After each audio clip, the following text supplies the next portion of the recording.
माशाअल्लाह ला हौला वला कुव्वता इल्ला बिल्लाह अल अलील अज़ीम। अऊज़ु बिल्लाहि स्समीइल अलीम मिनश शैतानिर लईनिर रजीम। बिस्मिल्लाहिर रहमानिर रहीम। अल्हम्दुलिल्लाहि रब्बिल आलमीन।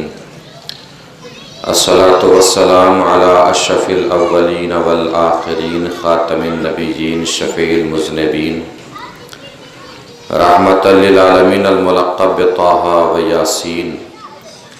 मौलाना मौला सकलैन सय्यदुल कौनैन इमामुल क़िबलतैन जद्दुल हसन वल हुसैन बिल क़ासिम मुहम्मद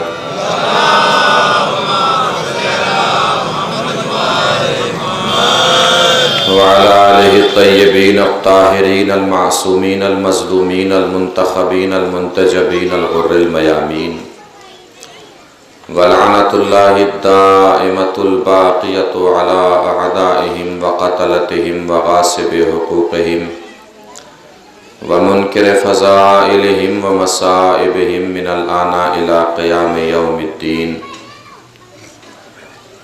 अम्मा बअद फ़क़द क़ालल्लाहुल हकीम फ़िल क़ुरआनिल करीम। बिस्मिल्लाहिर रहमानिर रहीम। तिलकर रुसुलु फ़ज़्ज़लना बअज़हुम अला बअज़। सलावत पढ़ें बर मोहम्मद व आले मोहम्मद।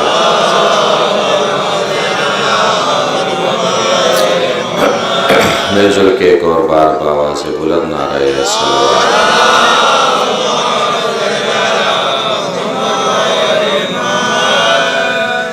तारीख़ अंबिया और मक़ाम अहले बैत के उन्वान से आप हज़रात की खिदमत आलिया में हाज़री का मुसलसल शरफ़ हासिल हो रहा है। आगाज़ तारीख़ जनाबे नूह से हुआ था। कल आपके सामने तारीख़ जनाब इब्राहीम बयान करने का शरफ़ हासिल हुआ, जो तामीर काबा के मरहले तक तारीख़ पहुँच गई थी।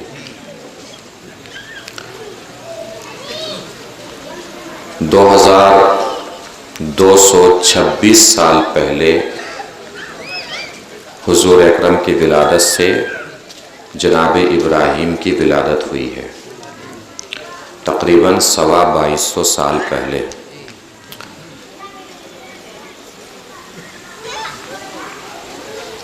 मक्के में जनाब हाजर और जनाब इस्माइल को छोड़कर जनाब इब्राहीम वापस जनाब सारा के पास फ़िलिस्तीन और शाम के इलाक़े में जगह पड़ती थी क़ित, वहाँ पहुँच गए।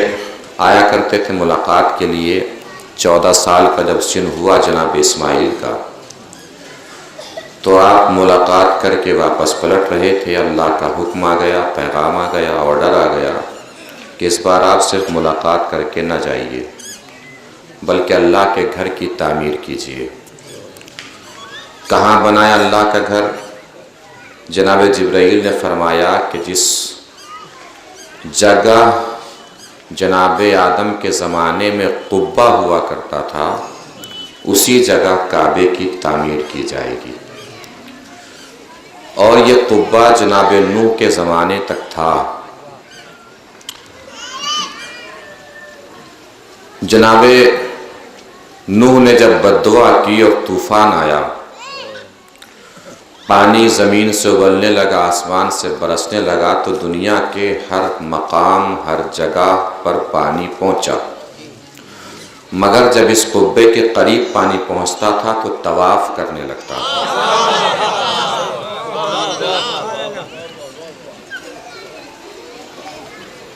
अब जब आपने इतने शौक़ से सुना है, तो मैं तो ऐसे ही आगे बढ़ना चाह रहा था। मैं छोटी सी तारीख़ आपके सामने बयान कर देता हूँ काबे की। काबा ये सुर्ख याकूत का खेमा हुआ करता था, जो आसमान से आया था, जो कुब्बे की शक्ल में जनाब आदम के ज़माने में था। ये खेमा आया था आसमान से, सुर्ख याकूत का। खेमा किस लिए आया था आसमान से? क्यों आया था खैमा? तामीर हो जाती, घर बन जाता, ये खैमा भेजने की क्या ज़रूरत थी? पुराने ज़माने में बादशाहों का एक वतीरा, सलीका और नहज हुआ करता था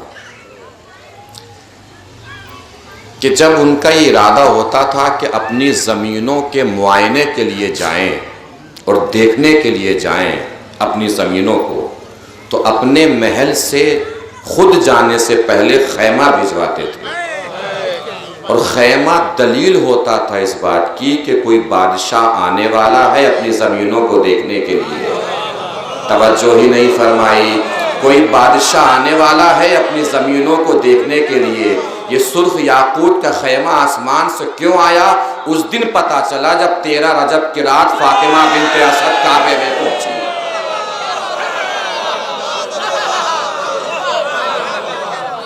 तब पता चला कि ये कौन सा बादशाह था जो आने वाला था अपनी ज़मीनों का मुआयना करने के लिए। सलामत रहिए। अब समझे आप, ये तूफान नूह का पानी हर जगह पहुंच जा रहा था, मगर इसका तवाफ क्यों कर रहा था? भाई साक़ी कौसर की जागीर थी, पानी डुबो ही नहीं सकता था। एक सलावत पढ़े मिलजुल के बर मोहम्मद व आले मोहम्मद।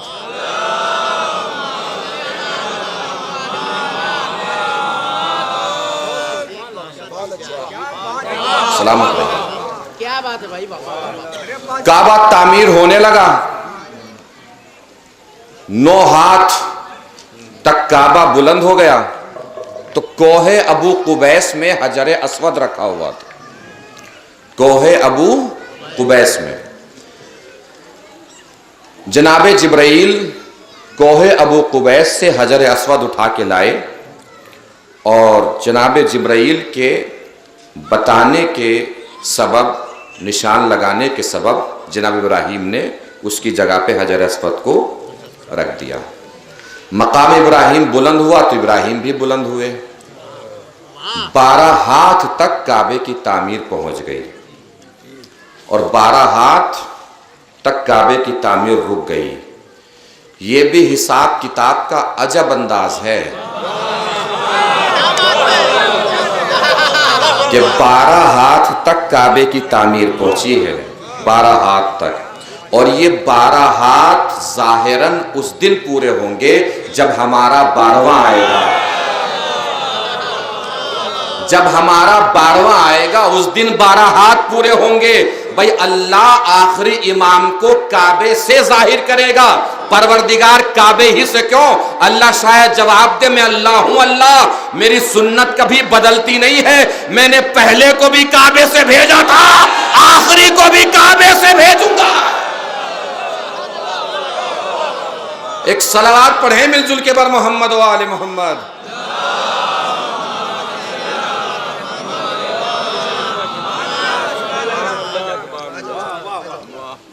तामीर मुकम आ जा तशरीफ।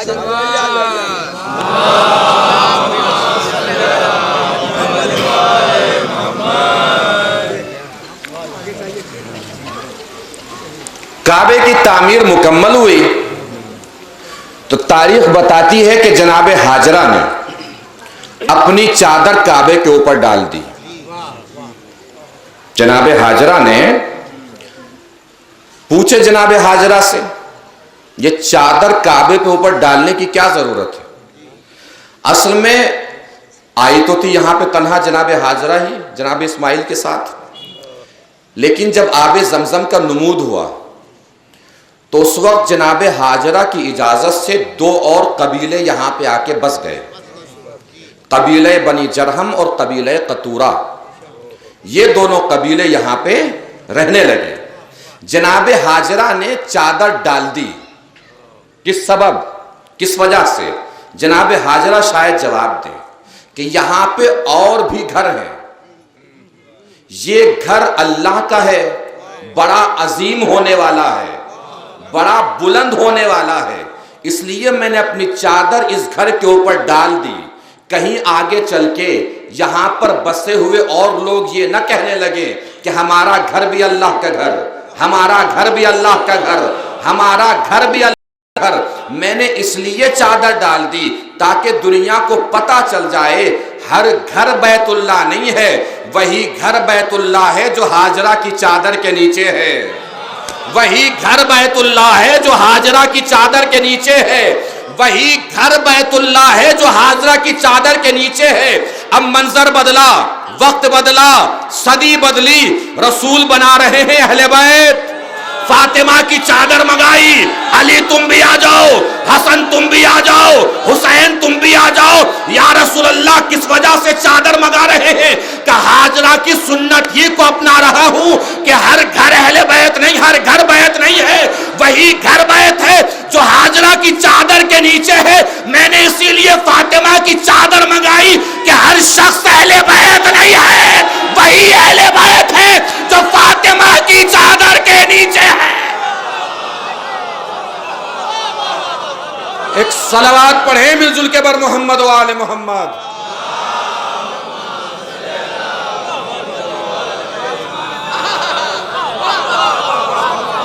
वही अहले बैत हैं जो फातिमा की चादर के नीचे हैं।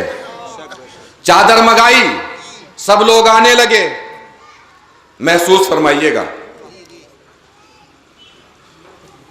इमाम हसन तशरीफ लाए। इमाम हसन तशरीफ लाए, सवाल किया इमाम हसन ने कि अम्मा आप पर सलाम हो और मुझे अपने नाना की खुशबू महसूस हो रही है। नहीं पढ़ते हैं ना हदीस किस्सा में, मुझे अपने नाना की खुशबू महसूस हो रही है। शहजादी ने इशारा किया कि तुम्हारे नाना चादर में है। इमाम हसन चादर में चले गए। फिर इमाम हुसैन तशरीफ लाए, फिर वही सवाल कि नाना की खुशबू महसूस हो रही है। शहजादी ने फिर इशारा किया, रास्ता दिखाया कि तुम्हारे नाना चादर में। इस बार मौला अली आए, उन्होंने भी यही सवाल किया कि भाई की खुशबू महसूस हो रही है। शहजादी ने फिर इशारा किया कि चादर में। ये जितने आ रहे हैं ये सब कौन हैं? ये हैं सब मनसबे इमामत पे फायज, इमाम अली, इमाम हसन, इमाम हुसैन। और चादर में कौन है? जो मनसबे नबूवत पे फायज है। शहजादी की अजमत को सलाम करने का दिल नहीं किया। जो इमामत को नबूवत का रास्ता दिखाए उस बीबी को फातिमा कहते हैं। जो इमामत को नबूवत का रास्ता दिखाए उस बीबी को फातिमा कहते हैं। नहीं, मंजिल इसके आगे की है। भाई इमाम हसन आए तो चादर में सिर्फ रसूल थे, तो सवाल बनता है कि नाना की खुशबू महसूस हो रही है। लेकिन अब तो चादर में रसूल भी हैं, इमाम हसन भी हैं। इमाम हुसैन को क्या सवाल करना चाहिए था कि नाना की खुशबू महसूस हो रही है और भाई की खुशबू महसूस हो रही है। भाई भाई भी तो है चादर में, लेकिन इमाम हुसैन ने ऐसा सवाल नहीं किया। मौलाए कायनात आए तो क्या सवाल करना चाहिए था? भाई की खुशबू महसूस हो रही है, बच्चों की खुशबू महसूस हो रही है। लेकिन जो सवाल हसन का, वही सवाल हुसैन का, वही सवाल अली का। तीनों अफराद से दस्त बस्ता हाथों को जोड़ के गुजारिश करें कि भाई जब अफराद बदल गए तो सवाल बदल जाना चाहिए था। नाना की खुशबू, नाना के साथ भाई की खुशबू, भाई के साथ बच्चों की खुशबू। शायद तमाम सिलसिले इमामत मिलके हमें यही जवाब दे, भाई खुशबू अलग होती तो सवाल अलग होता ना।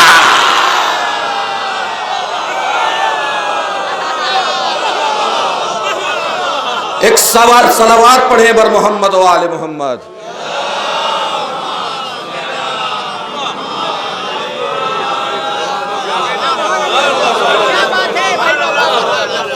सलामत रहिए। काबे की तामीर हो गई, जनाब इब्राहिम चलने लगे। काबा तामीर हो गया तो अब चलो वापस। जिब्राइल फिर नाजिल हो गए कि अभी कहां? का जा रहे हैं घर। काबा बन गया है, दुनिया वालों को बताइएगा नहीं, बताइए। अज़्ज़िन फिन्नास बिल हज, लोगों को हज की दावत दीजिए। क्या अल्लाह का घर देखने के लिए? जनाब इब्राहिम ने फरमाया मेरी आवाज नहीं फलाकर कहां तक पहुंचेगी? जनाबे जिब्राइल ने फरमाया आवाज दीजिए, पहुंचाना अल्लाह का काम है। आवाज दीजिए, पहुंचाना अल्लाह का काम है। हर मसलक के इस्लामी के उलमा इस बात के कायल हैं कि जनाबे इब्राहिम ने जो आवाज दी वो सारी दुनिया में पहुंची। यहां तक के सुल्ब में जो बच्चे थे उन तक वो आवाज पहुंची, आलमे अरवाह तक आवाज पहुंची। और इस नजरिए के कायल हैं हर मसलक के उलमा कि आज भी जो लोग हज के लिए जाते हैं वो उसी आवाज को सुन के जाते हैं। तवज्जो ही नहीं फरमाई आपने, उसी आवाज को सुन के जाते हैं। भाई 1400 साल हो गए हुजूर को, 2226 साल पहले जनाब इब्राहिम की विलादत, 50 साल बाद का ये वाकया मान लीजिए मसलन, तो कुल मिला के अगर आप हिसाब करेंगे तो 4000 साल के आसपास की बात है। कितने साल की? 4000 साल के आसपास की बात है। 4000 साल के आसपास की बात है कि इब्राहिम ने जो आवाज दी हर मुसलमान सुनता है, हर हाजी सुनता है। हमें आलम इस्लाम से शिकवा इसी बात का तो है कि मक्के से 4000 साल पहले की आवाज सबको सुनाई देती है, गदीर के मैदान से 1400 साल पहले की आवाज।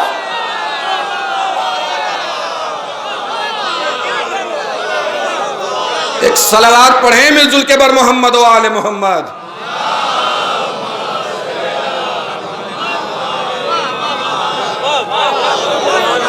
और वो आवाज जो नबी ने दी थी, जनाब इब्राहिम साहब बुलाइए लोगों को हज के लिए, इसी तरीके से रसूल को हुक्म था कि बुलाइए, वापस भी बुलाना है, आने वालों का इंतजार भी करना है, जो मौजूद है उनको वहीं रोक लेना है। भाई जो गुजर चुके हैं उनका ताल्लुक माजी से है, पास्ट गुजर गए। जो आने वाले हैं उनका ताल्लुक मुस्तकबिल से है, फ्यूचर से है। जो मौजूद हैं उनका ताल्लुक प्रेजेंट से है, हाल से है। नहीं तवज्जो फरमाई? भाई अली की मौलाइयत और विलायत का नबी ऐसे ही ऐलान कर सकते थे, जो मौजूद रहते उनसे कह देते कि जाके बता देना। जो आने वाले थे उनको पता ही लग जाता कि अली की विलायत का ऐलान हो गया है। लेकिन नबी ने क्या किया? जहां हाल था वही माजी को लाके खड़ा किया, जहां हाल था वही मुस्तकबिल को लाके खड़ा किया। तीनों जमानों को जब एक जगह जमा कर दिया तब अली की विलायत का ऐलान हुआ, ताकि दुनिया को पता चल जाए अली बस आज वालों का मौला नहीं है, अली कल भी मौला था, अली कल भी मौला होगा।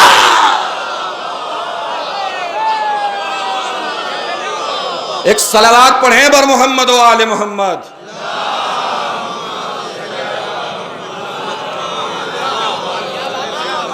सारे जमानों को एक किया, एक ये इंतजाम।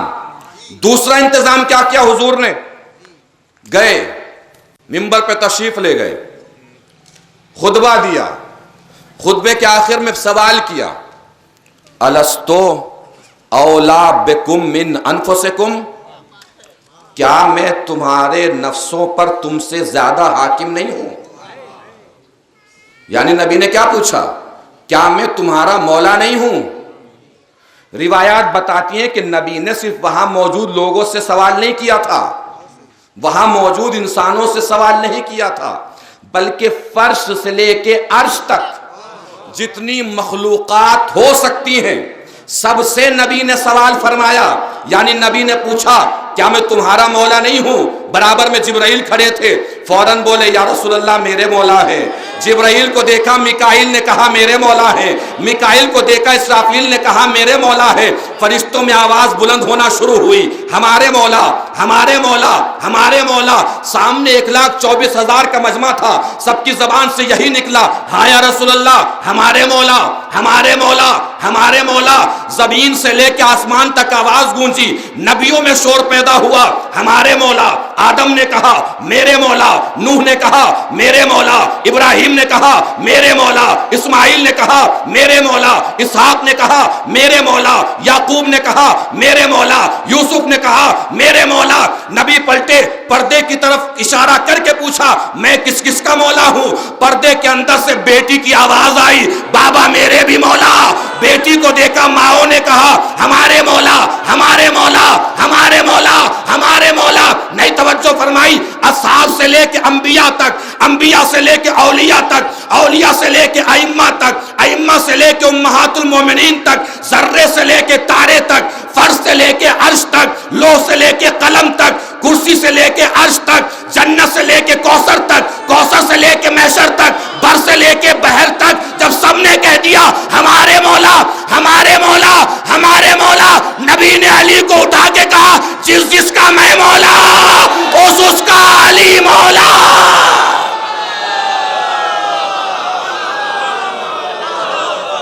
एक सलावात पढ़े मिलजुल के बर मोहम्मद व आले मोहम्मद।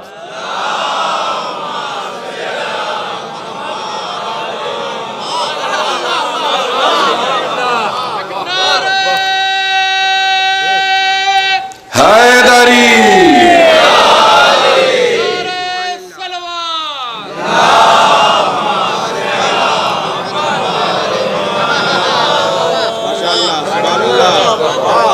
सलामत रहिए। इब्राहिम से कहा गया कि करो हज। अब अरकान हज की तालीम जनाब इब्राहिम को दी गई। अरकान हज अंजाम देते हुए जब जनाब इब्राहिम मशअरुल हराम तक पहुंचे, नींद आ गई। ख्वाब में देखा कि मैं इस्माइल को ज़िबा कर रहा हूं। बेदार हुए, इस्माइल को ख्वाब सुनाया। जनाब इस्माइल ने फरमाया जो आपको हुक्म दिया गया है आप उसे कर गुजरिए। जनाब इब्राहिम ने कुर्बानी के लिए इस्माइल को कुर्बानगाह में लिटा दिया। छुरी फेरी, छुरी पलट गई, फिर फेरी, फिर पलट गई। जनाब इस्माइल ने फरमाया कि बाबा आंखों पे पट्टी बांध लीजिए। पट्टी बांधी। इस बार छुरी पूरी ताकत से फेरी, गला कट गया। इब्राहिम खुश हो गए कि कुर्बानी कबूल हो गई। पट्टी खोली आंखों से, देखा इस्माइल सामने खड़े हैं, दुम्बा ज़िबा हो गया है। इब्राहिम को अफसोस हुआ कि परवरदिगार क्या कुर्बानी कबूल नहीं हुई। अल्लाह ने फरमाया हो गई, हमने तुम्हारी इस कुर्बानी को ज़िब्ह अज़ीम से बदल दिया।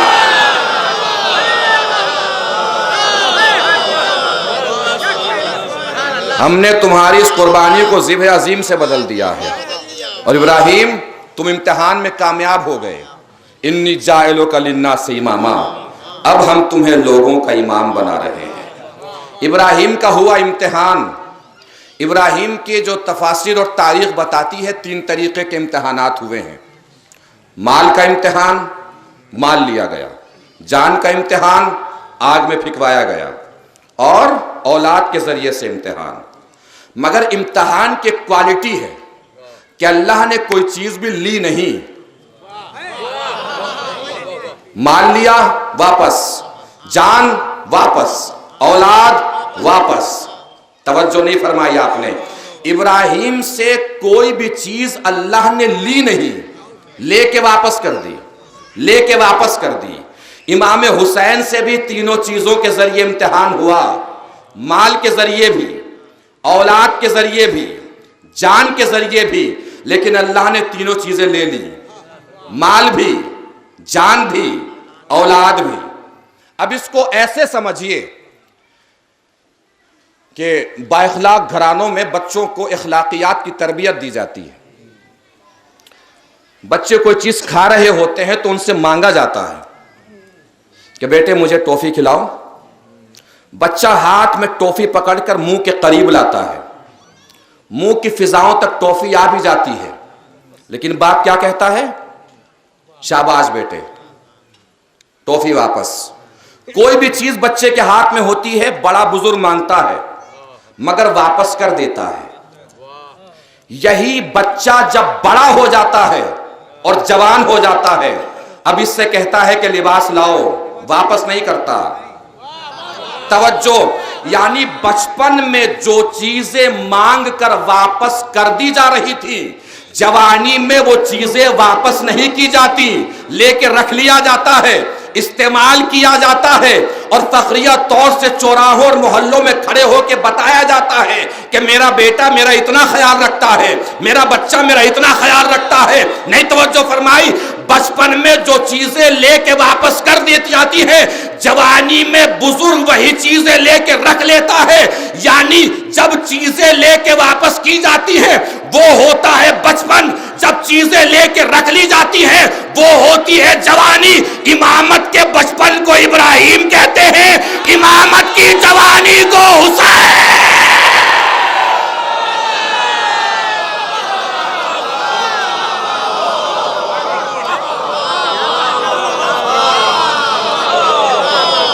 एक सलावत पढ़े मिलजुल के बर मोहम्मद व आले मोहम्मद।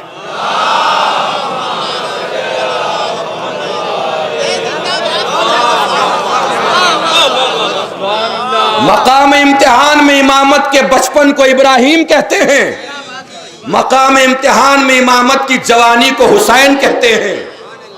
जब हुसैन मकाम इम्तिहान में थे तो कुछ भी वापस नहीं लिया गया, वापस नहीं किया गया लेकर, हर चीज लेकर रख ली गई, औलाद भी, माल भी, जान भी। और जान देने से पहले बड़े इम्तिहान दिए हैं इमाम हुसैन ने। तवज्जो रखिएगा अजीजों, दो चार कैफियाती मंजर आपको दिखाने हैं इमामत की जवानी के। करबला में इमाम हुसैन इमामत की मुकम्मल जवानी पर थे। जवान कांधों में ये ताकत होती है कि बुजुर्गों का वजन उठा सके। इसीलिए शायद रसूल ने फरमाया था, हुसैन मुझसे है, मैं हुसैन से हूं। इसीलिए फरमाया था, इसलिए कि हुसैन को रिसालत भी कांधों पे बचा के ले जानी थी, इमामत भी कांधों पे बचा के ले जानी थी, अल्लाह की मारिफत भी कांधों पे बचा के ले जानी थी। और हुसैन ने करबला में सारे काम किए, सब काम किए। सब चले गए, हुसैन ने आखिर में अपनी नियाम से तलवार निकाली है। बुजुर्गों, मेरे जवानों, मेरे बच्चों, तलवार निकालने से पहले भी हुसैन ने कई मंजिल सर की हैं। कहीं आने वाली दुनिया के बिके हुए मौर्रिख, बिके हुए कलम, दरबारी मुल्ला ये न कह दे कि हुसैन ने किसके खिलाफ तलवार उठाई। हुसैन ने तलवार उठाने से पहले साबित किया है कि जिसके खिलाफ मैं तलवार उठा रहा हूं वो ना मोमिन है, ना मुसलमान है, ना इंसान है। तवज्जो, ना मोमिन है, ना मुसलमान है, ना इंसान है। साबित करने जा रहा हूं, बिल्कुल आहिस्ता से पढ़ता रहूंगा, इत्मीनान से सुनते रहिएगा। साबित हो जाए तो बता दीजिएगा। आप देखिए तरतीब शुहदा की। सबसे पहले अब्बास तशरीफ ले गए, सर पे गुर्ज लगा, शहीद हो गए। अब्बास की शहादत तो हो गई, मगर हुसैन ने साबित कर दिया कि जो मेरे मुकाबले पर आए हैं वो मोमिन नहीं है, इसलिए कि अब्बास सानिये हैदरे कर्रार हैं। एक मोमिन कुछ भी कर सकता है, अली की शबी पे तलवार नहीं उठा सकता। पहुंच गई ये बात। अब्बास के बाद अली अकबर गए, सीने पे बर्छी लगी, शहीद हो गए। शहीद तो हो गए, मगर हुसैन ने साबित कर दिया जो मेरे मुकाबले पर आए हैं वो मोमिन छोड़िए मुसलमान भी नहीं है, इसलिए कि अकबर हम शबी है, पैगंबर हैं। अकबर हम शबी है, पैगंबर हैं। और एक मुसलमान कुछ भी कर सकता है, पैगंबर की शबी पे तलवार नहीं उठा सकता। पहुंचे ये बात। मोमिन नहीं, मुसलमान नहीं, 6 महीने का बच्चा गया, गले पे तीर लगा, असगर मुस्कुरा दिए।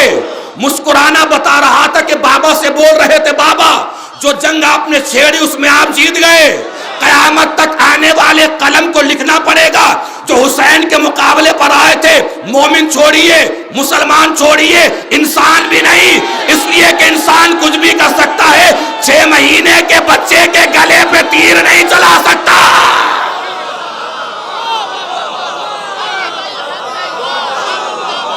साबित हो गया, जो हुसैन के मुकाबले पर आए, न वो मोमिन, न वो मुसलमान, न वो इंसान। अब हुसैन ने तलवार निकाली।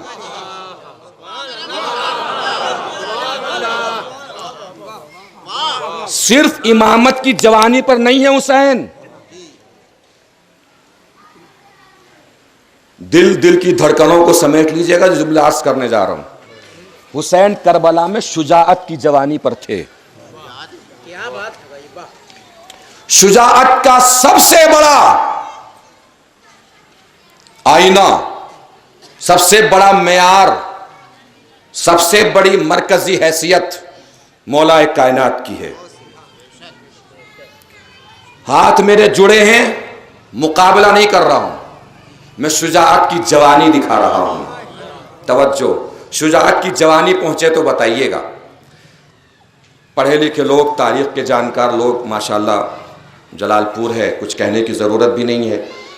मौला अली की जंगों की तारीख पढ़िए, बड़ी जंगें की हैं मौलाए कायनात ने, मगर किसी जंग में अली ने 35 को मारा है, किसी में 36 को मारा है, किसी में 72-75 को मारा है, किसी में 90 को मारा है। सबसे बड़ा हमला मौलाए कायनात का जंगे सिफीन में था, जिसमें अली ने 950 लोगों को मारा है। कितने लोगों को? कितने लोगों को? कितने? आंसुओं का पर्दा चाक कर लीजिएगा, लगना चाहिए जैसे हुसैन को करबला में खड़े होके शुजाअत को दाद दे रहे हैं। जानते करबला में हुसैन ने 7 हमले किए हैं और हर दूसरा हमला पहले हमले से बड़ा था, तीसरा दूसरे से बड़ा, चौथा तीसरे से बड़ा, पांचवा चौथे से बड़ा, छठा पांचवे से बड़ा, सातवां छठे से बड़ा।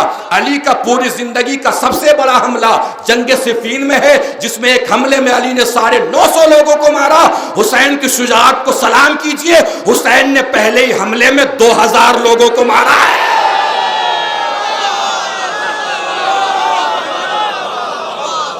पहले ही हमले में 2000 लोगों को मारा है। लगना चाहिए शुजाअत हुसैन को सलाम कर रहे हैं। भागते भागते लोग यही कहते कहते दौड़े जा रहे थे, अली आ गया है, अली आ गया है, अली आ गया है। फिर भागते लोगों ने अचानक मुड़ के देखा, कभी हुसैन के चेहरे को, कभी हाथों की तलवार को, कभी हुसैन के चेहरे को, कभी हाथों की तलवार को। रुक के बोले, बच के जाएंगे भी तो किधर जाएंगे, ये तो बेटा भी अली का है, तलवार भी अली की है।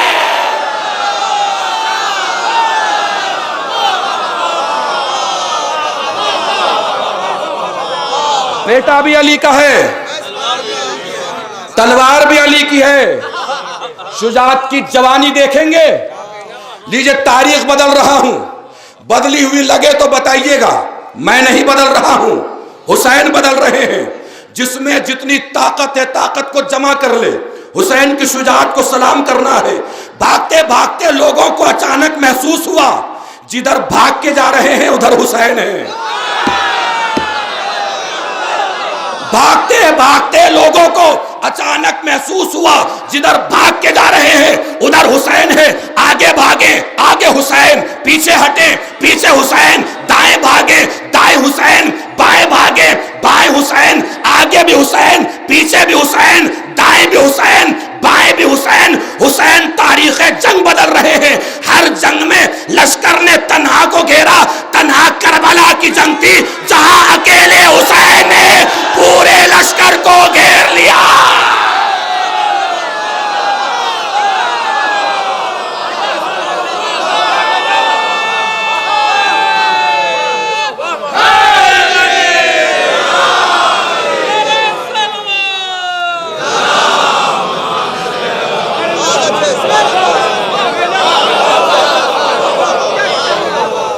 तन्हा हुसैन ने पूरे लश्कर को घेर लिया। अब और बुलंद हो जाइए, इमामत की जवानी देखिए। अब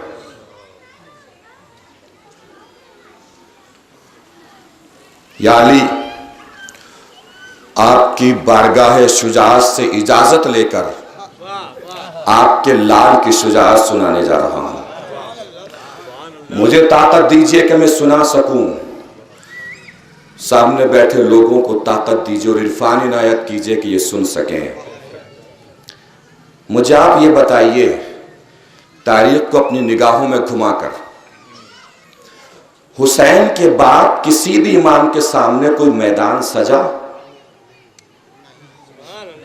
कोई मैदान जंग सजा हुसैन के बाद? इमाम सज्जाद के सामने, इमाम बाकर के सामने, इमाम सादिक के सामने, 7वें इमाम, 8वें इमाम, 9वें इमाम, 10वें इमाम, किसी भी इमाम के सामने कोई मैदान सजा? सजा नहीं सजाना। सलाम नहीं किया, सलाम करने का दिल नहीं किया। इमाम हुसैन की शुजाअत को, शुजाअत की जवानी को, इमामत की जवानी को भाई भगाया दुश्मनों को अली ने भी है, भगाया हुसैन ने भी है, मगर बड़ा फर्क है अली के भगाने में, हुसैन के भगाने में। अली ने दुश्मन को बद्र से भगाया, दुश्मन ओहद में आ गया, ओहद से भगाया, खैबर में आया, खैबर से भगाया, खंदक में आ गया। लेकिन हुसैन ने जिसे भगाया, किसी में हिम्मत न हुई वापस किसी मैदान में आ जाए।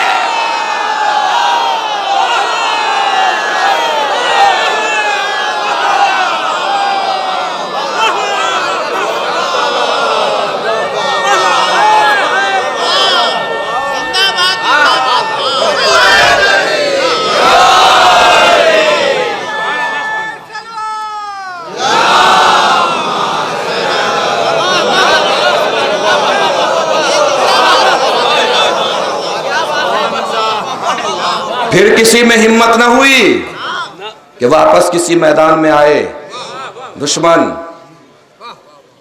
हुसैन ने करबला से भगाया है, सज्जाद ने शाम तक पहुंचाया है। करबला से भगाया, सज्जाद ने शाम तक पहुंचाया।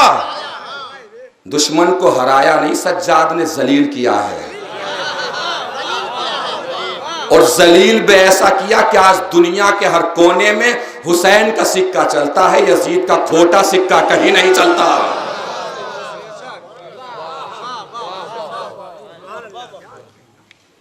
पहले दिन की तकरीर याद होगी, 2-4 जुमले मैंने सुनाए थे आपको। एक खुतबा में पढ़ चुका हूं एक बार, यहां उस तक नहीं जाना है। 2-4 जुमले। इमाम हुसैन जब चले हैं मदीने से तो रोका है लोगों ने, मत जाइए। अच्छा जा भी रहे हैं तो इन्हें क्यों लेके जा रहे हैं? हुसैन करबला से शाम तक के सफर को मदीने से सजा के निकले थे। तारीख पढ़िए, सजा के निकले थे हुसैन। हुसैन सिर्फ करबला सजा के नहीं निकले थे, कूफे से शाम तक सजा के निकले थे हुसैन। जहां ज़ैनब को बोलना था वहां ज़ैनब ही बोली है, जहां कुलसूम को बोलना था वहां कुलसूम ही बोली है। इमाम सज्जाद नहीं बोले। दरबार शाम में जनाब ज़ैनब बोली है, मस्जिद में इमाम सज्जाद बोले हैं। चूंकि मस्जिद ही को तो हुसैन की फतह के ऐलान का मरकज बनाना था, फतह हुसैनी के ऐलान का मरकज मस्जिद ही को बनाना था। जमा है लोग, क्यों आए हैं ये लोग? यजीद की जीत का ऐलान सुनने। इमाम सज्जाद तो कोने में खड़े हैं, उन्हें लाया गया है इसलिए ताकि अपनी आंखों से अपने बाप की हार देखें, यजीद की जीत देखें। यजीद खड़ा किए हुए हैं सज्जाद को, लोग जमा हैं। यजीद ने अपने दरबारी खतीब से कहा कि जाओ और जाकर मिंबर पे ऐलान फतह करो, पहुंचाओ बनी उमैया की तारीफ की, बनी हाशिम की बुराई की, और बुराई करते करते यहां पहुंचा कि एक बागी था जिसका नाम हुसैन था और वो यजीद के मुकाबले पर आया और उसे यजीद ने ख़त्म कर दिया। अभी तक खामोश रहने वाले सज्जाद अचानक दादा की अंगड़ाई ली, चीख के बोले, ओ झूठे, मिंबर से उतर जा, चुप हो जा। वो चुप भी हुआ, मिंबर से उतरा भी। इमाम सज्जाद ने पूछा, इजाजत है मैं इस लकड़ी के ढेर पे जाके कुछ बोलूं? मैं जाके कुछ बोलूं? क्या समझ रहे हैं? यजीद ने बोल दिया होगा, बोलिए। मना किया यजीद ने। दरबारियों ने कहा, जाने देना, बीमार ही तो है। यजीद ने चिढ़ के कहा, बीमार है तो क्या हुआ, हैदर कर्रार का पोता है। बीमार है तो क्या हुआ, हैदर कर्रार का पोता है। 5, 10, 15, 20 इमाम सज्जाद ने फरमाया, अगर तूने मुझे जाने दिया तो मैं अल्लाह की तौहीद बयान करूंगा, रसूल की रिसालत बयान करूंगा और वो चीजें बयान करूंगा जिसमें सुनने वालों को सवाब होगा। सुनने वालों को सवाब होगा, वो चीज बयान करूंगा। लोगों ने कहा, जाने दे भाई, क्या हो गया। तवज्जो, अब जुमला मैं बताऊं आपको, कहूं जुमला आपके सामने, महसूस कीजिए तो बताइएगा। अपने घर में बुला के किसी को अपने जाल में फंसाना और है, दुश्मन की मान में घुसकर उसको उसी के जाल में फंसाना, ये इमाम सज्जाद का कमाल था। दुश्मन की मान में घुसकर उसको उसी के जाल में फंसाना। ये जो हम कहते हैं ना, इमाम सज्जाद बीमार थे, बीमार थे, बीमार थे, बीमार नहीं थे, इमामत की जवानी चल रही थी जो हुसैन से चल के सज्जाद तक पहुंची है। इमामत की जवानी थी। अब जाल अगर समझ में आए ना यजीद का, और फिर इमाम सज्जाद का खुद उसको उसी के जाल में फंसाना समझ में आए, तो सारी मजलिस एक तरफ, ये मंजर और जुमला एक तरफ। जैसे ही यजीद ने कहा, नहीं जाने दूंगा, लोगों ने कहा, क्या बात है, क्यों नहीं जाने दे रहा है? कहा, अगर ये मिंबर तक पहुंच गया तो उस वक्त तक नहीं उतरेगा जब तक मुझे जलील न कर ले। जाल समझ में आ जाए तो बताइएगा, उस वक्त तक नहीं उतरेगा जब तक मुझे जलील न कर ले। लोगों ने पूछा, इतना डरा हुआ क्यों है, ये है कौन जो तुझे जलील करेगा? कैसे जानते नहीं हो, इसके दहन में मोहम्मद की जबान है, इसके दहन में मोहम्मद की जबान है। यजीद मोहम्मद का नाम लेके अपने ही जाल में फंस गया।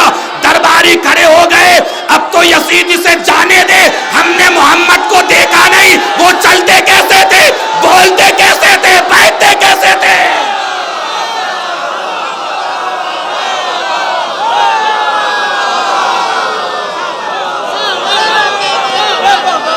ये चलेगा तो खबर होगी कि मोहम्मद चलते कैसे थे, ये बोलेगा तो पता चलेगा कि मोहम्मद बोलते कैसे थे।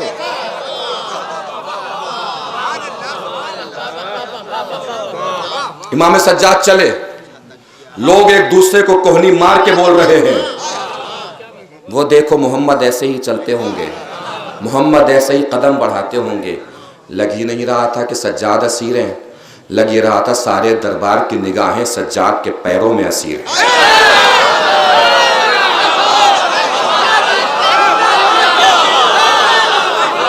लग ही नहीं रहा था,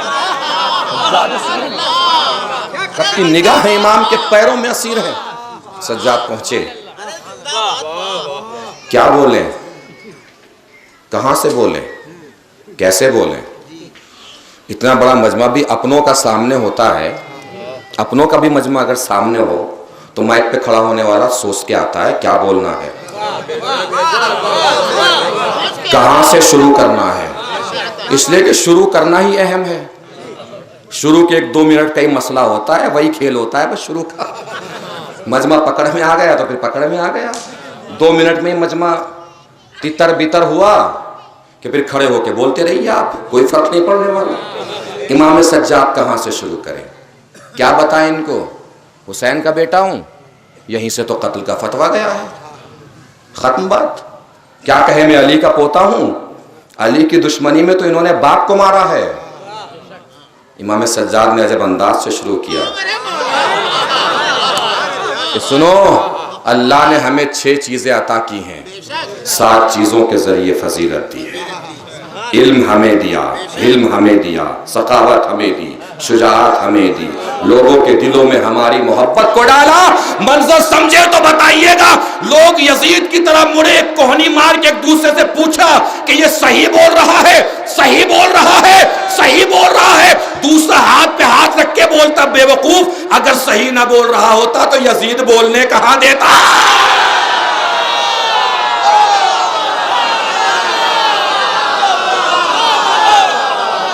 ये बोल रहा है, यजीद चुप होके सुन रहा है। मतलब यह है कि जो बोल रहा है बिल्कुल सही बोल रहा है।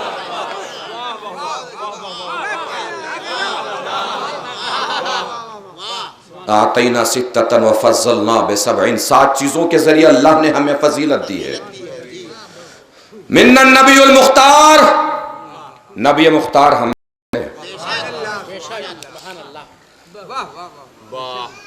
चौंके ना तो बताइएगा, इमाम सज्जाद किसके पोते हैं? इसमें क्या सोचने की जरूरत है, कोई संस्कृत का सवाल तो नहीं है। किसके पोते हैं? मौला अली के बहुत सारे सिफात जाहिर हुए। सबसे अहम सिफत शुजाअत है जो जाहिर हुई। शुजाअत में सबसे अहम हिस्सा हमले का होता है।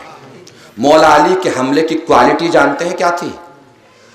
मौला अली का जब हमला होता था तो थोड़ी देर तक देखने वालों को पता नहीं होता था कि कट गया है कि जिंदा है।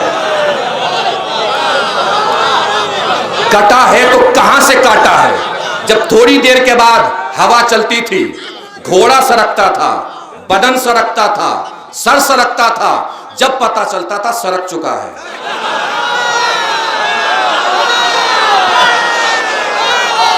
ऐसे नहीं पता चलता था। ये अली के हमले की कुव्वत थी, अली के हमले की क्वालिटी थी। सज्जाद ने भी अली के पोता होने का सबूत दिया है। शाम के दरबार में, शाम की इस मस्जिद में यजीद पे ऐसा हमला किया है कि थोड़ी देर तक तो यजीद ही को नहीं पता चला कहां से मारा है।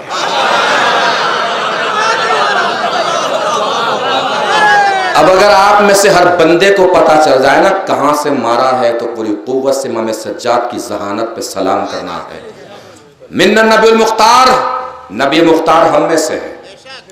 लोग चौंके, एक दूसरे को कोहनी मार के बोल रहे, ये तो बागी का बेटा बताया जा रहा था, ये कह रहा नबी मुख्तार इसमें से है।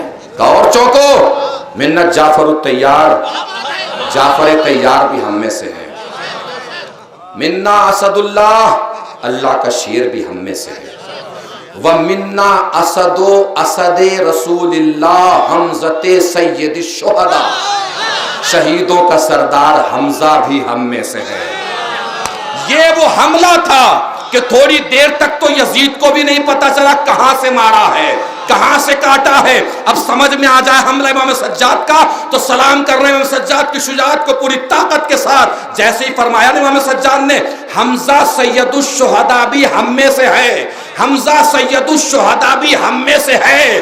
दरबारी एक दूसरे का हाथ पे हाथ रख के पूछ रहे थे, हमजा नाम तो सुना सुना है, ये वो कहीं हमजा तो नहीं जो रसूल के चचा थे? कहा वही हमजा। कहिए वो हमजा तो नहीं जिनका कलेजा चबाया गया था? कहा वही हमजा। का कलेजा किसने चबाया था? हिंदा ने। हिंदा कौन? यजीद की दादी।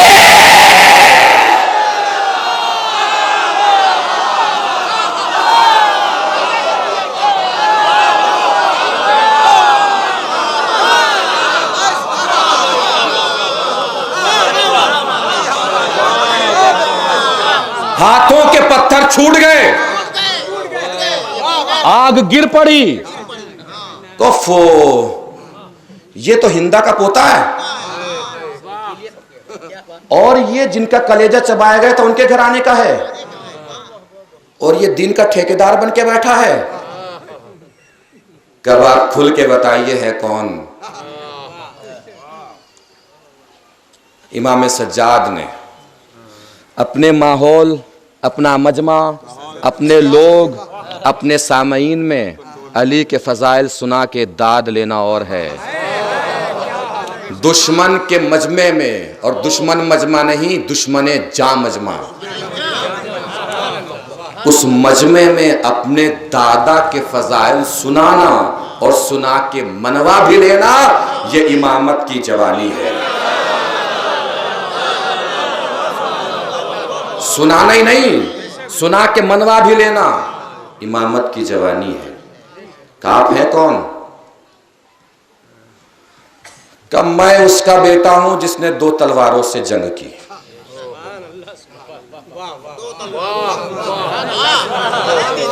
जंग ओहद में 2 तलवारों से जंग हुई थी, एक तलवार टूट गई थी, एक तलवार नाजिल हुई थी, 2 तलवारों से जंग हुई। खुल के बताइए आप हैं कौन?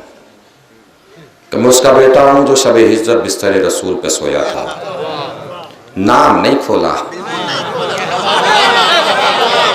पूरा खुतबा आप पढ़ जाइए, नाम नहीं खोला इमाम सज्जाद ने, सबसे आखिर में नाम खोला इमाम सज्जाद।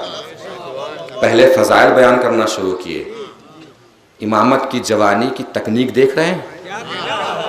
पहले नहीं कहा कि मैं अली का पोता हूं, पहले फजाइल सुना के मनवाए हैं, फिर नाम लिया है कि वो अली है।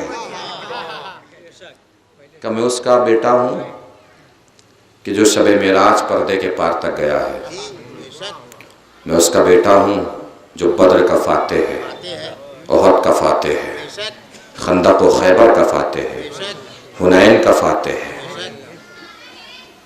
का इतना अजीम शख्स दुनिया में आया और आके चला भी गया, हमें पता ही नहीं चला। खुल के बताइए आप कौन हैं और वो कौन था?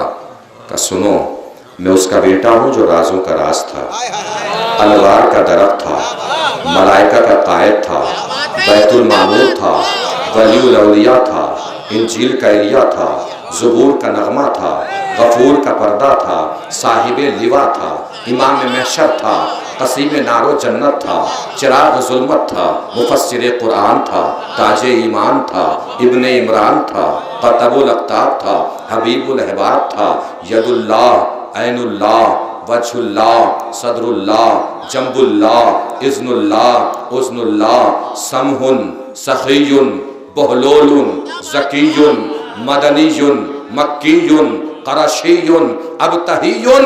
इसके बाद मौला ने फरमाया मैं उसका बेटा हूं जो काबे के बीच में पैदा हुआ। तवज्जो ही नहीं दी आपने।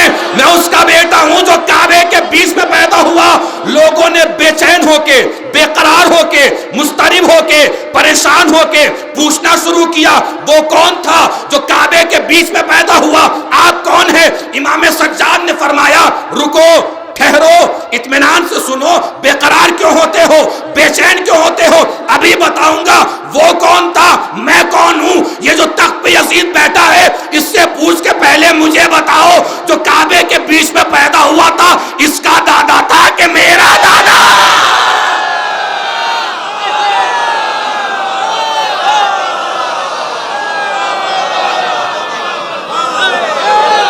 इसका दादा था।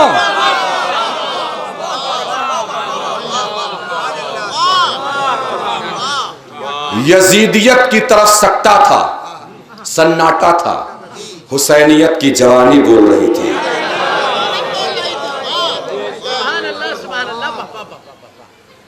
बता यजीद, इमाम सज्जाद कह रहे हैं बता बता। पढ़ के बता रहा हूं, जलालपुर में पढ़ रहा हूं, सुन के बताइएगा, जलालपुर में सुन रहे हैं। बता बता, मेरा यहां बोलना आसान है, बता, आपका यहां सुनना भी आसान है, बता। दरबार उसका, दरबारी उसके, लोग उसके, बादशाह मानने वाले, सुल्तान मानने वाले, खलीफा मानने वाले, इमाम मानने वाले, उनके सामने इमाम सज्जाद फरमा रहे हैं बता बता बता।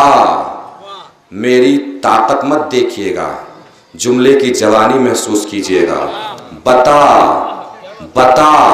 ये लग नहीं रहा था कि जैसे कोई असीर किसी बादशाह से बात कर रहा हो, लग ये रहा था जैसे कोई बादशाह अपने नमक हराम गुलाम को डांट रहा हो।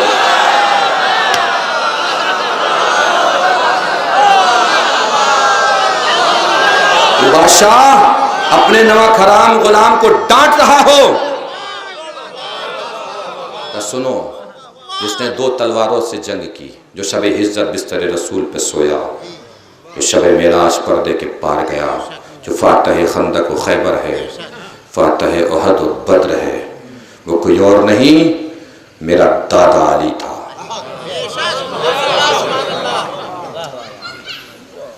ये कौन है? जितने लोग सामने खड़े हैं ये दुश्मन जान।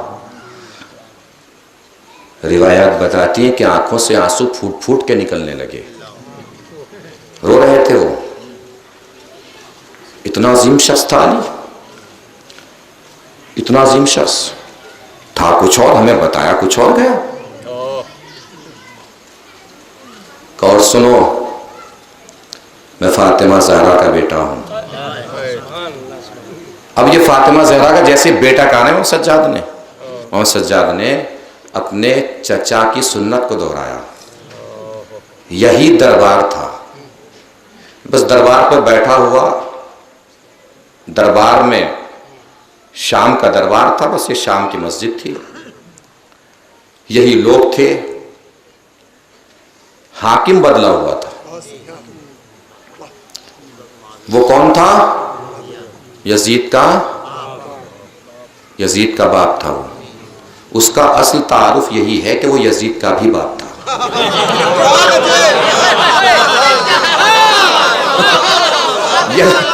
यजीद जैसी लानत को जो मुसलमानों के गले में डाल के चला गया, वो कोई यजीद का भी बाप रहा हो। इमाम हसन आए थे दरबार में, चलने लगे, इसने पूछ लिया यजीद के बाप ने, कुछ दूध तो रख लोगे? कहा तेरे पास तेरा है ही क्या जो मुझे देगा? मुसलमानों का माल है, मुसलमानों के इमाम को देगा। खजाना खाली होने लगा, इमाम हसन मुस्कुरा के देखने लगे, ढेर लग गया खजाने का। इमाम हसन चलने लगे, उसी के किसी दरबारी ने बढ़ के इमाम हसन की जूतियां सीधी कर दी। इमाम हसन ने सारी दौलत उसे दी। इसमें 2 रंग हैं, 2 रंग। जब खजाना खाली हो रहा था, तो इमाम हसन कभी खजाने को देख रहे थे, कभी हंस के उसे देख रहे हैं, जैसे उसकी बेवकूफी पे हंस रहे हो। उसने सोचा कि इमाम हसन शायद हैरान है, परेशान है, इतनी दौलत। उसने कहा कि हसन, मेरी दौलत खत्म नहीं होगी, मैं हिंदा का बेटा हूं। अब कुछ कहा ही नहीं जा सकता यहां इसके आगे। मैं हिंदा का बेटा हूं, मेरी दौलत खत्म नहीं होगी। मैं हिंदा का बेटा हूं, मेरी दौलत खत्म नहीं होगी। मैं हिंदा का बेटा हूं, मेरी दौलत खत्म नहीं होगी। हसन ने सारा माल उसे दे दिया, गुलाम को। अब इसने हैरत में पड़ के एक मर्तबा हसन को देख के पूछा, हसन ये क्या किया? सारा खजाना उलट दिया गुलाम की झोली में। हसन ने कहा कि अब बता तू क्या बोल रहा था? तेरी दौलत खत्म नहीं होगी, तू हिंदा का बेटा है, तो मेरी सखावत खत्म नहीं होगी, मैं फातिमा ज़हरा का बेटा हूं।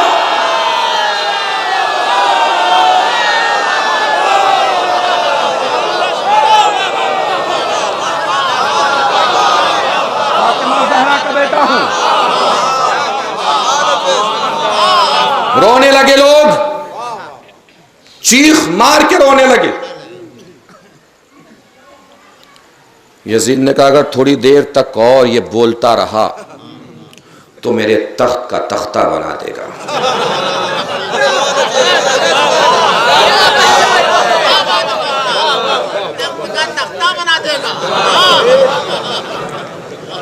ताज को ताराज कर देगा, दरबार को खंडर बना देगा, हुकूमत को फकीरी में बदल देगा। क्या करूं? मुशाविरीन ने आजान दिलवाओ। दोस्त भी इतने दुश्मन नहीं होने चाहिए। यजीदियत के तख्ते में आखिरी कील ठुक रही थी।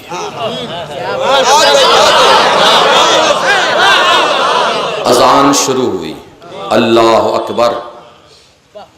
इमाम सज्जाद ने अपने खुतबे को रोका, रो के आवाज दी, मेरी जान, मेरा बदन, मेरा गोश्त, मेरा पोस्त, मेरा लहू, मेरी हड्डियाँ, मेरा दिल, मेरी धड़कन, सब कुछ अल्लाह के नाम पे फिदा।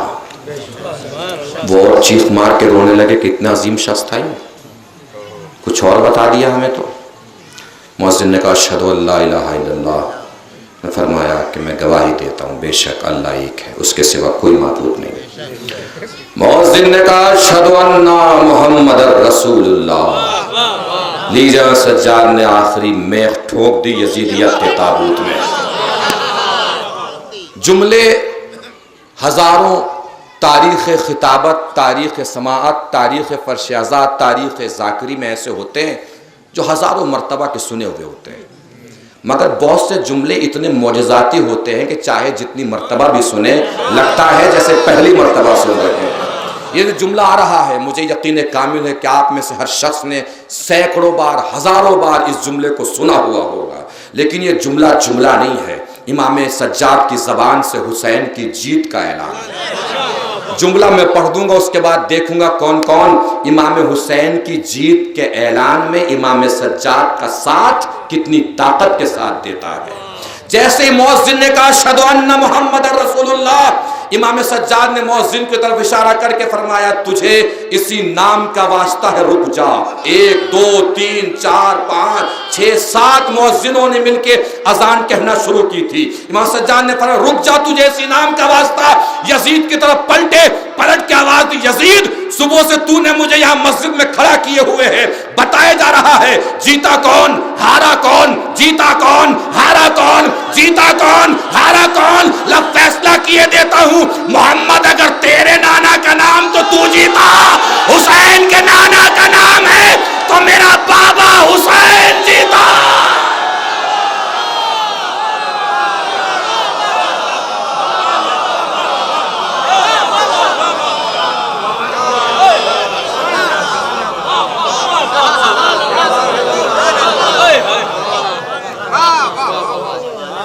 यह है इमामत की वो जवानी कि जो हुसैन से चली और इमाम सज्जाद तक पहुंची।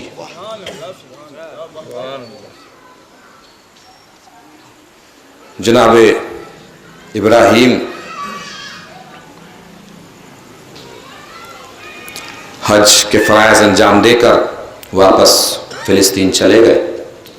जनाब इस्माइल की उम्र जब 5 साल थी तो उस वक्त अल्लाह के हुक्म से जनाब सारा के यहाँ भी एक बेटे की विलादत हुई जिनका नाम इसहाक था। जब अल्लाह का घर बन गया तो अगले साल जनाब सारा भी और जनाब इसहाक भी दोनों हज के लिए जनाब इब्राहिम के साथ तशरीफ़ ले गए। एक मरतबा सिर्फ जनाब सारा तशरीफ़ लाए, उसके बाद आपका इंतकाल हो गया। मकाम हबरून में या मकाम हिब्रून में आपको दफन किया जनाब इब्राहिम ने और जनाब इसहाक ने। जनाब इसहाक हर साल आते रहे, भाइयों में बहुत ज़्यादा मोहब्बत पैदा हो गई। जब जनाब इब्राहिम का वक्त रुखसत करीब आया, दुनिया से जाने का वक्त करीब आया, तो जनाब इसहाक को शाम, फिलिस्तीन, इस एरिए में, इस इलाके में जनाब इब्राहिम ने अपना खलीफा मुंतखब कर दिया और जनाब इस्माइल को मक्के में अपना खलीफा जनाब इब्राहिम ने मुंतखब कर दिया। जब जनाब इसहाक की विलादत करीब थी तो जनाब इब्राहिम ने ख्वाब देखा कि जैसे आसमान पे 1000 सितारे चमक रहे हैं, रोशन। ख्वाब की ताबीर पूछी, जिब्राइल ने ताबीर ये बयान की कि जो बच्चा पैदा हुआ है इसकी नस्ल में 1000 अंबिया अल्लाह पैदा करेगा। जनाब इसहाक की नस्ल में 1000 अंबिया है। फौरन पूछा कि फिर इस्माइल के लिए कि उनमें रिसालत का आफ्ताब आएगा,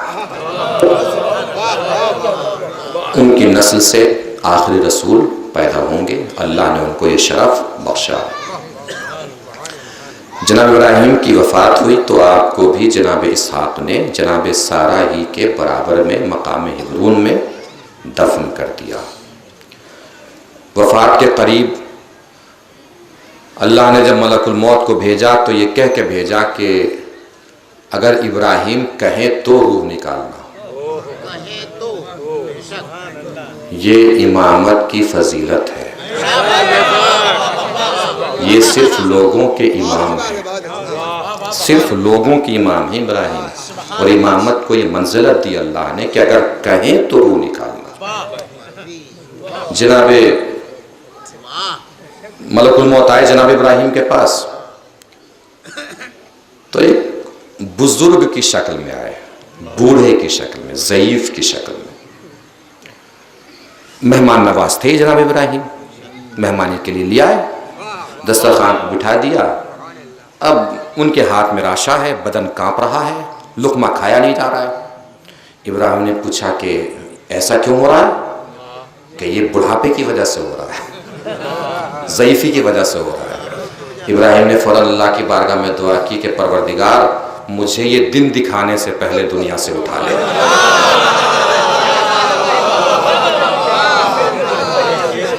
वो सामने मलकुल मौत थे ही, वही के वही सिग्नेचर हो गए, बिल पास फौरन हो गया और वही रूह निकल गई।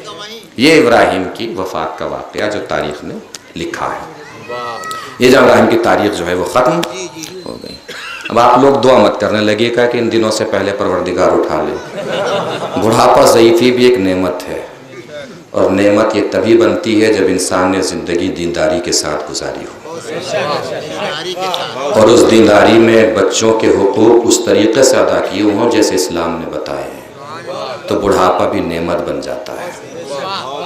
बच्चों की तरबियत का मसला भी एक जिम्मेदारी है।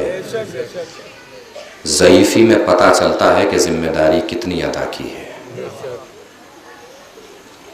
बच्चों में दो किस्में होती हैं, बेटा बेटी। हमारी कचफिक्री या कचफहमी कहिए कि हम सारा अपना मुस्तक़बिल बेटों के हवाले करने की कोशिश करते हैं, हालांकि हमारा असल फ्यूचर तो हमारी बेटियां होती हैं। कोई बाप कभी भी बूढ़ा होने से पहले ये नहीं सोचता कि मैं ज़ईफ़ हो जाऊंगा तो मेरा बेटा सऊदी से आएगा, वो मेरी खिदमत करेगा।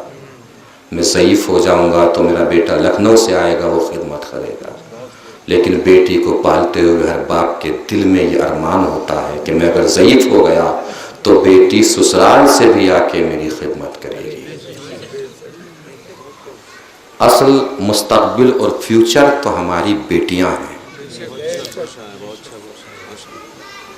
उन पे भी दिल लगाइए, उनकी ज़िंदगी को भी आरास्ता बनाइए, उनकी ज़िंदगी को भी खूबसूरत बनाइए। और ये खूबसूरती तालीम और तरबियत दोनों के साथ पैदा हो। तालीम और इल्म का ताल्लुक़ नौकरी से नहीं होता कि आप ये सोचें कि बेटी को पढ़ाएंगे, नौकरी कौन कराने वाला है, नौकरी नहीं। इल्म का ताल्लुक़ ज़िंदगी की खूबसूरती से होता है। पढ़ाइए, लिखाइए, उनकी ज़िंदगी को खूबसूरत बनाइए। इल्म ज़िंदगी को एक वक़ार अता करता है, ज़िंदगी को बावक़ार बनाता है। कभी भी तालीम का फ़ैसला नतीजे में नौकरी के लिए मत कीजिए, ज़िंदगी को हसीन बनाने के लिए कीजिए। बेटों पर भी दिल लगाइए, बेटियों पर भी दिल लगाइए। ज़िंदगी का वक़ार, ज़िंदगी का स्टैंडर्ड हाई होता है इल्म के ज़रिए। स्टैंडर्ड हाई होने का मतलब बदअखलाक़ी नहीं होता। अगर इल्म हासिल करके भी कोई आदमी आपको बदअखलाक़ दिखाई दे, समझिए कि इसने इल्म की हकीकत को हासिल नहीं किया।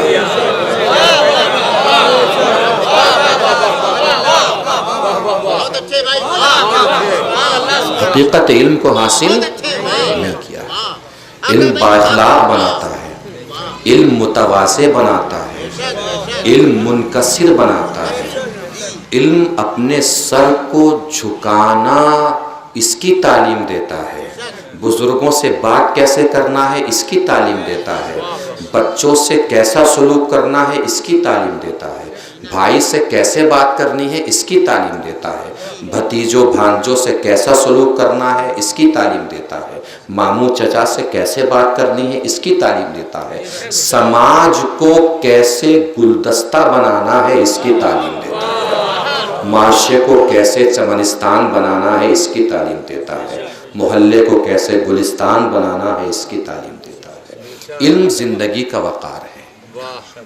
तालीम बच्चों को भी दीजिए, बच्चियों को भी दीजिए, तरबियत बच्चों को भी दीजिए, बच्चियों को भी दीजिए। ये जिम्मेदारी है हमारी, जिन जिन को बच्चे बेटे या बेटियां मिली हैं, ये अल्लाह की तरफ से आपको जिम्मेदारी दी गई है। आपसे हिसाब होगा कि हमने आपको जिम्मेदारी दी थी, आपने वो जिम्मेदारी कितनी अदा की या कितनी अदा नहीं कर पाए।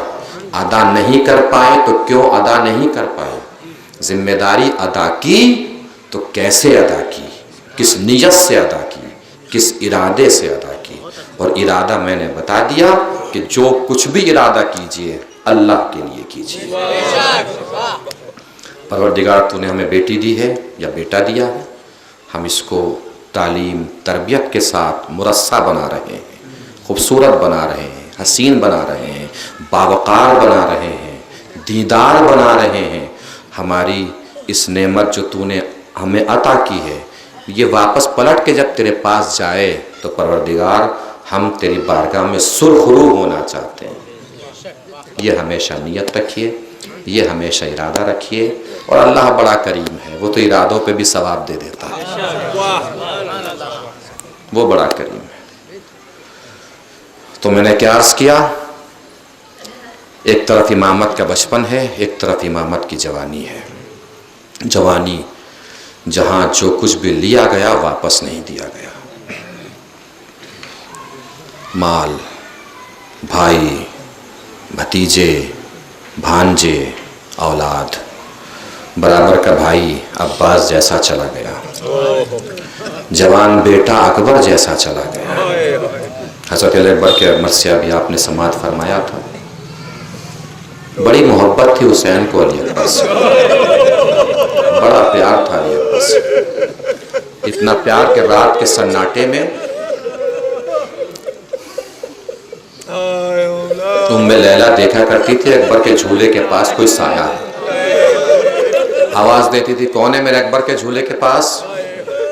आवाज आती थी, उम्मे लैला आहिस्ता बोलो, मैं हुसैन हूँ। कमौला इतने रात के सन्नाटे में, उम्मे लैला दिल कर रहा था कि अपने नाना की ज़ियारत करूं, अकबर को देखने के लिए आ गया।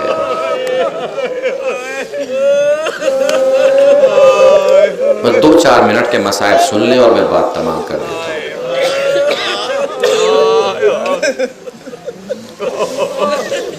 अहले बैत के घराने में फ़नून जंग सिखाए जाते थे। हज़रत अब्बास फ़नून जंग सिखाते थे।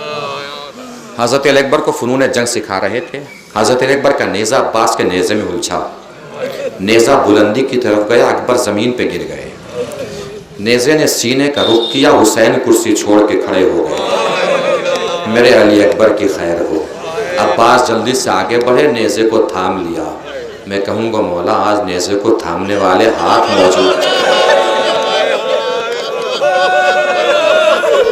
करबला के मैदान में क्या होगा जब नेज़ा सीने में धंस चुका होगा और 2 उंगलियों से आपको नेज़े की हनी निकालना पड़ेगा।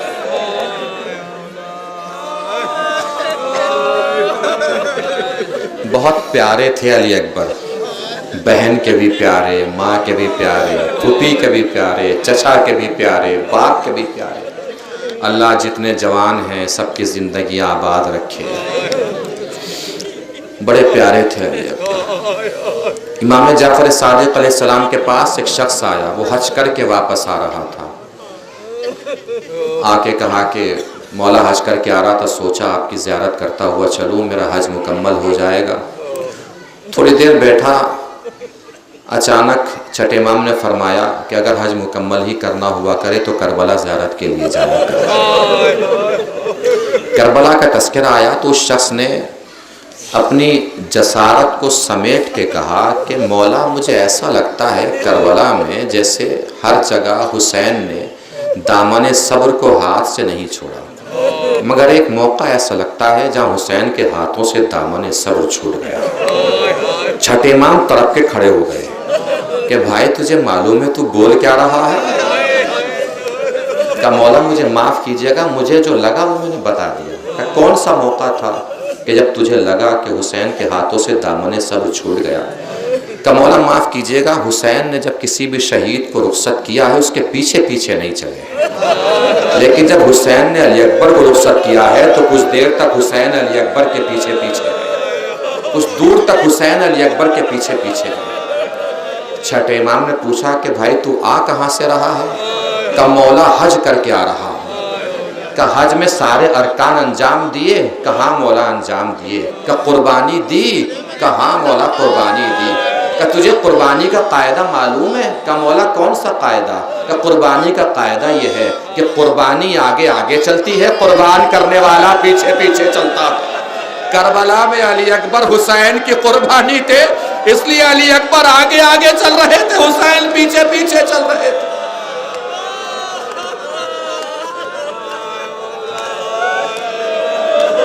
बस आखिरी जुमला मसाइब तमाम है। अली अकबर चले गए, पहुंचे मैदान कताल में, सीने पे बर्छी की अनी लगी। हुसैन पहुंचे हैं, बर्छी की अनी को निकाला है। मुकम्मल मसाइब नहीं पढ़े, बस एक जुमला अर्ज करना है और बात को तमाम कर देना है। चले हुसैन अली अकबर के जनाजे को लेकर। इमाम सज्जाद ने बताया था कि किसका लहू, किस शहीद का लहू करबला में इमाम हुसैन के बदन पे कहाँ लगा हुआ था। उसमें फरमाया था कि अली अकबर का लहू इमाम हुसैन के कांधे पे लगा हुआ था, सीने पे लगा हुआ था। सवाल करने वाले ने सवाल किया, मौला किस वजह से? का बेटे का जनाजा उठाया इस वजह से? का कि हाँ। का जनाजा तो इस तरह उठाया जाता है, लहू हाथ पे लगा होना चाहिए, लहू बाजुओं पे लगा होना चाहिए, इस सीने पे क्यों लगा हुआ था? इमाम सज्जाद ने तड़प के फरमाया था, नादान जवान बेटे का जनाजा था, ज़ईफ़ बाप ऐसे कैसे उठा सकता था। अली अकबर के सीने को हुसैन ने अपने सीने के साथ मिलाया और अली अकबर का जनाजा खींचते खींचते हुसैन खैमे तक ले गए हैं। अल्लाह जाने कितनी मर्तबा गिरे हैं, कितनी मर्तबा उठे हैं, कितनी मर्तबा गिरे हैं, कितनी मर्तबा उठे हैं। हुसैन ने किसी शहीद की शहादत के बाद नहीं फरमाया कि मैं गरीब हो गया। अली अकबर तन्हा ऐसा शहीद था जिनकी शहादत के बाद हुसैन ने फरमाया कि मैं गरीब हो गया। किसी ज़ईफ़ बाप के अगर जवान बेटे मौजूद हों तो इलाके में भी किसी की ताकत नहीं होती कि ज़ईफ़ बाप से कुछ कह सके, इसलिए कि उसे पता होता है कि जवान बेटे मौजूद हैं। लेकिन अगर किसी का जवान बेटा ही मर जाए तो कोई भी आता है कुछ भी कह के चला जाता है। अरब में बलवे आम में किसी की माँ का नाम लेना बेटे की तौहीन समझा जाता था। जब हुसैन अकबर का जनाजा लेके चले, कभी गिर रहे हैं, कभी उठ रहे हैं, पीछे से किसी जालिम ने आवाज दी, आओ आओ देखो फातिमा का बेटा कितना गरीब हो गया। बलवे आम में अपनी माँ का नाम सुना, अकबर के जनाजे को जमीन पे रखा, सीने पे हाथ मार के फरमाया, ए अली अकबर आंखें खोल के देख, तेरा बाप कितना गरीब हो गया। अरे तेरी दादी का नाम बलवे आम में जालिम की जबान से आ रहा है, जालिम की जबान पे आ रहा है।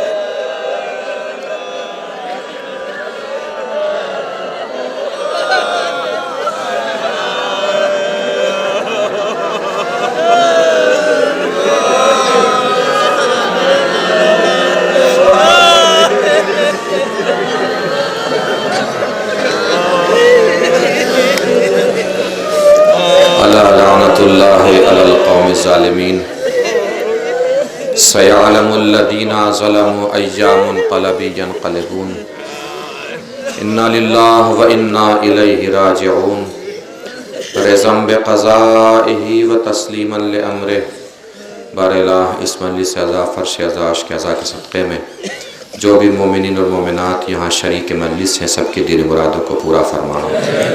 जो बेहसाद परेशान हाल हैं उनकी परेशानियों को दूर फरमा। जो मक़रूज़ उनके कर्ज़ों को अदा फरमा। जो बग़ैर किसी ख़ता के मुक़य्यद है उन्हें क़ैद से रिहाई दिला।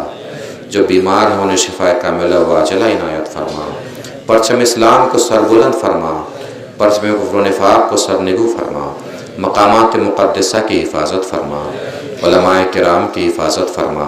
मराजे किराम की हिफाजत फरमा। इमाम आखिर के ज़ुहूर में ताजील फरमा और उन सबको इस काबिल बना के बाद ज़ुहूर हम इमाम के अंसार व आवान में शरीक हो सकें। बिस्मिल्लाहिर्रहमानिर्रहीम। अल्लाहुम्मा कुल्लि वलिय्यकल हुज्जत इब्निल हसन सलवातुका अलैहि व अला आबाइहि फ़ी हाज़िहि स्साअति व फ़ी कुल्लि स्साअ वलिय्यन व हाफ़िज़न व क़ाइदन व नासिरन व दलीलन व ऐना हत्ता तुस्किनहु अर्ज़का तवआ व तुमत्तिअहु फ़ीहा तवीला।